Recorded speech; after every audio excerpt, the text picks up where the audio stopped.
बिस्मिल्लाहिर्रहमानिर्रहीम। अस्सलामुअलैकुम।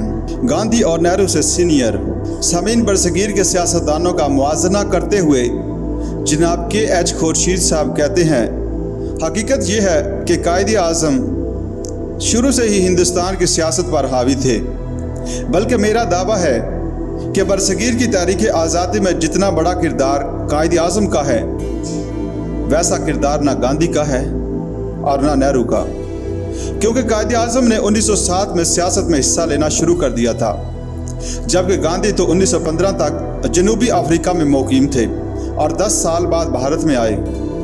इसी तरह पंडित जवाहरलाल नेहरू अपने वालिद के बाद ही मैदान में आए और वो कायदे आज़म से उम्र और तजर्बे दोनों में जूनियर थे।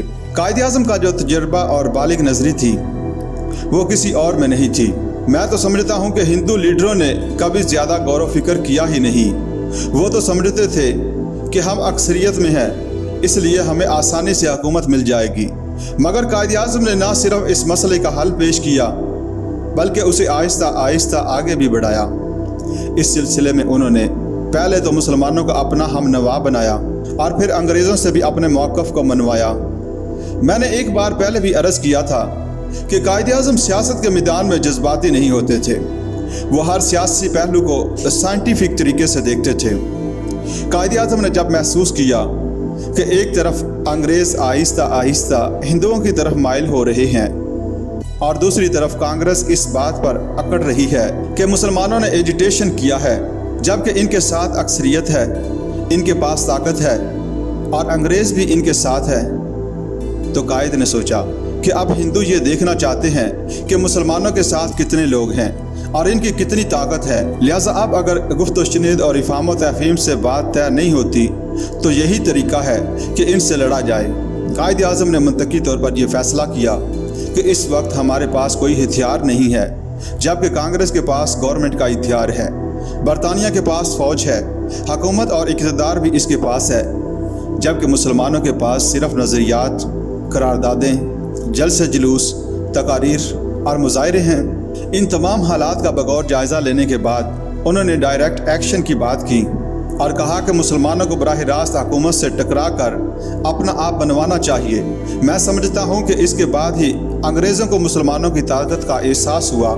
इस ज़माने में किसी ने यह कहा था कि अगर मुसलमानों ने तहरीक शुरू की तो वो कांग्रेस की तहरीक से 500 गुना ज़्यादा ख़तरनाक साबित होगी। इस जलसे में डायरेक्ट एक्शन का फैसला हुआ था।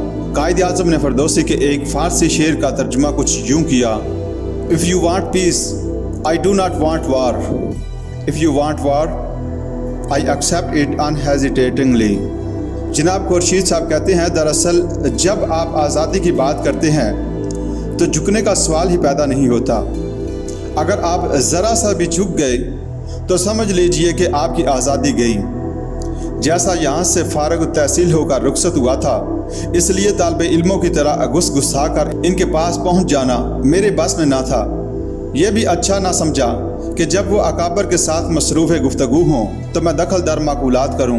इतने में मुझे अपने भतीजे सादी, जो बाद में अर्जेंटाइन में पाकिस्तान के सफ़ीर मुकर्रर हुए, उनका ख्याल आया, जो स्टूडेंट मुस्लिम लीग के सरगर्म कारकुन थे। इस वजह से कायदे आज़म तक उनकी रसाई थी। ये मेरे मंशा के ख़िलाफ़ था कि किसी के ज़रिए ऑटोग्राफ हासिल करूं, मगर बेहद मजबूर होकर मैंने इनसे अपनी ख्वाहिश का इजहार किया और अपनी एल्बम इन्हें थमा दी। सादी धुन के पक्के हैं, मुझे यकीन था कि वो किसी तरह मेरे मतलब का ऑटोग्राफ हासिल कर लेंगे। मेरी बदकिस्मती देखिए कि जब कायदे आज़म ने दस्तखत करना शुरू किए तो पेन ने लिखना रोक दिया और इसकी स्याही खुश्क हो गई। आज भी इस लम्हे का तसव्वुर कर सकता हूँ जो कलम के यूं अटकने से कायदे आज़म के मिजाज पर गरां गुजरा होगा, लेकिन सादी ने नहायत फुर्ती से कलम छटक कर स्याही रवां कर दी और कायदे आज़म ने दस्तखत फरमा दिए। मैं समझता हूँ कि पेन की रुकावट ने उनकी तबीयत में नागवारी पैदा कर दी, जिसकी बिना पर कायदे आज़म ने सिर्फ अंग्रेज़ी में दस्तखत किए और तारीख ना लिखी।